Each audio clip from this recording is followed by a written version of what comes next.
महाराष्ट्र की राजनीति एक बार फिर से पूरे देश में चर्चा का विषय बन गई है। राज्य में बीएमसी समेत अन्य महानगर पालिकाओं के चुनाव से पहले बुधवार को शिवसेना यूबीटी के प्रमुख उद्धव ठाकरे और महाराष्ट्र नवनिर्माण सेना एमएनएस के प्रमुख राज ठाकरे ने गठबंधन का ऐलान कर दिया है।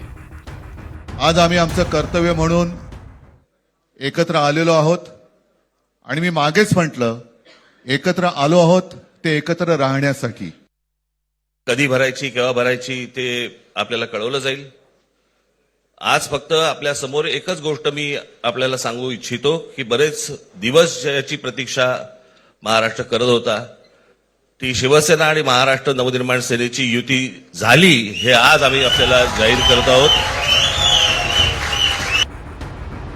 उद्धव राज ठाकरे के गठबंधन पर महाराष्ट्र के मुख्यमंत्री देवेंद्र फडणवीस ने निशाना साधा है।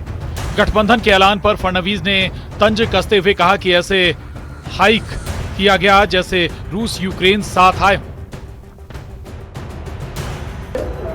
हाइप तो ऐसे क्रिएट की जा रही है मानो रशिया और यूक्रेन ही साथ में आ गया और जेलेंस्की और पुतिन बात कर रहे हैं। इस प्रकार की हाइप दो पार्टियां जो अपना अस्तित्व खोज रही है, जिन्होंने अपना अस्तित्व गंवा दिया है, जिन्होंने बार बार भूमिकाएं बदलकर लोगों के बीच अपने बारे में अविश्वास पैदा किया है, जिन्होंने तुष्टीकरण की नीति को अपनाकर एक प्रकार से अपना वोट बैंक खो दिया है, ऐसी दो पार्टियां साथ में आई है तो उनके साथ में आने से कौन सा फर्क पड़ने वाला है। ठाकरे ब्रदर्स बुधवार को एक साथ मंच पर आए और गठबंधन का ऐलान किया। वहीं पूरा ठाकरे परिवार काफी खुश नजर आया।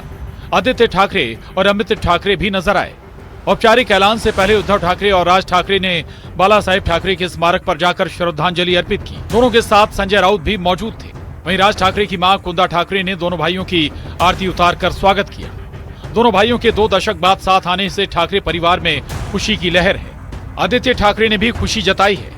बता दें कि पिछले काफी वक्त से राज ठाकरे और उद्धव ठाकरे के बीच नजदीकियां बढ़ी हैं। इसी साल जुलाई में मुंबई के वर्ली डोम में दोनों भाइयों ने एक साथ रैली की थी। Aditya, are you happy with this? जी अभी बाद में। Are you happy? Are you happy? Very happy and very happy for Maharashtra. Aditya, क्या बाकी जगहों पे भी युति होगी? बाकी जगहों पे भी युति होगी? सब जगह होगी और आप देखोगे महाराष्ट्र का अच्छा होगा। तो मेयर किसका होगा? मुंबई का। उद्धव और राज ठाकरे को साथ लाने के लिए परिवार के लोग काफी दिन से संघर्ष कर रहे थे, जिसमें उनके चंदू मामा भी शामिल थे। चंदू मामा ने दोनों भाइयों के साथ आने पर खुशी जाहिर की। कैसा लग रहा है आखिरकार दोनों भाई? बहुत खुशी की बात है, बहुत खुश हो गया है क्योंकि आपने बहुत ट्राई किया था कि दोनों भाई एक साथ में आ जाएं। हो गया ना अभी। Very nice, I am very happy. क्योंकि आप बहुत ट्राई कर रहे थे इसके लिए। वो तो है, खुदा की मर्जी चाहिए ना। उद्धव राज ठाकरे के गठबंधन पर बीजेपी ने हमला बोलते हुए कहा है कि मुंबई में 2 परिवारवादी अपनी जमानत बचाने आए हैं।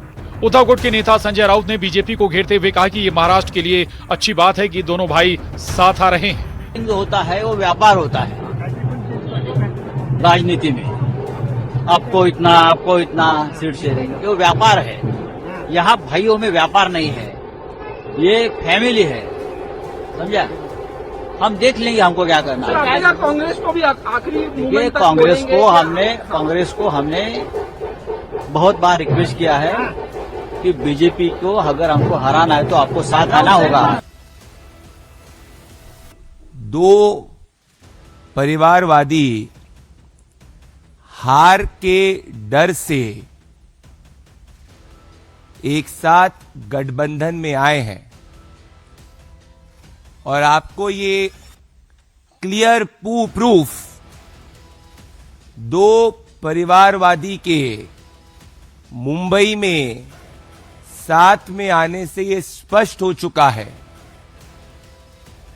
कि इन दोनों को इस बात का डर है कि मुंबई की जनता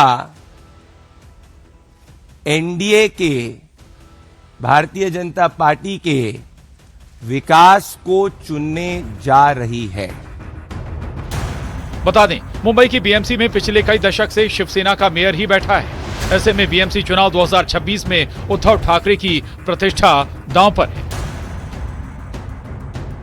ब्यूरो रिपोर्ट, न्यूज 18। यूपी के बरेली में दंगाइयों पर प्रशासन का शिकंजा लगातार कसता जा रहा है। 26 सितंबर को हुई हिंसा के मास्टरमाइंड मौलाना तौकीर रजा खान के करीबी और पूर्व सपा पार्षद वाजिद बेग के अलिशान बारात घर पर दूसरे दिन भी बुलडोजर चला। इज्जतनगर के फरीदापुर चौधरी इलाके में स्थित इस बेग बारात घर को बरेली विकास प्राधिकरण ने ध्वस्त कर दिया है। रिपोर्ट देखिए।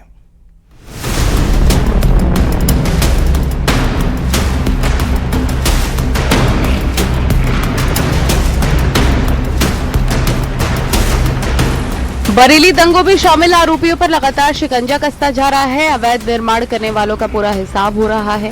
मंगलवार से शुरू हुई बुधवार को दूसरे दिन भी जारी रही और 4 बुलडोजर और पोकलेन मशीनों ने अवैध कब्जा कर बने बारात घर को जमींदोज कर दिया। बीडीए अधिकारियों के मुताबिक करीब 1200 वर्ग मीटर में फैला ये बारात घर पूरी तरीके से अवैध था।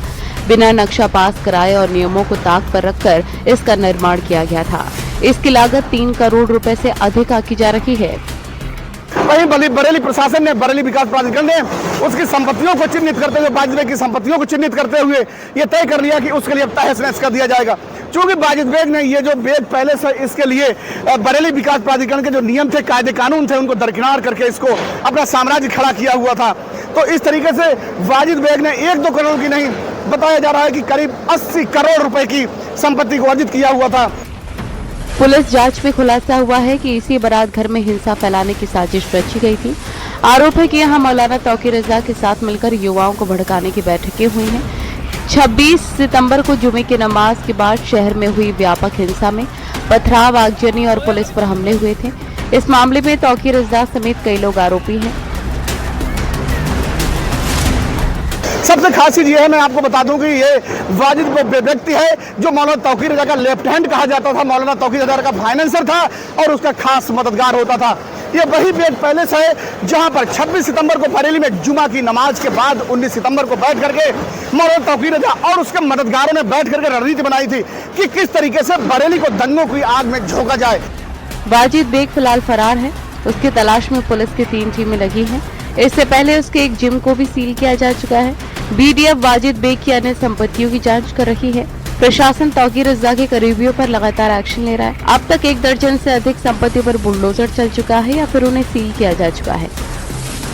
सबसे खास चीज यह है कि इसके बाद पुलिस ने ताबड़तोड़ कार्रवाई करते हुए करीब 1 दर्जन मुकदमे दर्ज किए हैं। पुलिस अधिकारियों का साफ तौर पर यही कहना है कि जितने मुकदमों में मौलाना तौकीर रजा आरोपी था, उतने ही मुकदमों में जो है वाजिद बेग आरोपी है। इस वक्त वाजिद बेग फरार है। पुलिस की 3 टीमें लगातार उसका पीछा कर रही हैं कि आखिर वाजिद बेग कहां है। ये कार्रवाई अवैध निर्माणों के खिलाफ है, लेकिन इसका संदेश साफ है कि कानून तोड़ने वालों को किसी भी सूरत में बख्शा नहीं जाएगा। हिंसा में अब तक 11 एफआईआर दर्ज हो चुकी हैं और 80 से ज्यादा गिरफ्तारियां भी हुई हैं। Bureau report, news 18। और इसी के साथ ही देश प्रदेश में फिलहाल के लिए इतना ही। नमस्कार।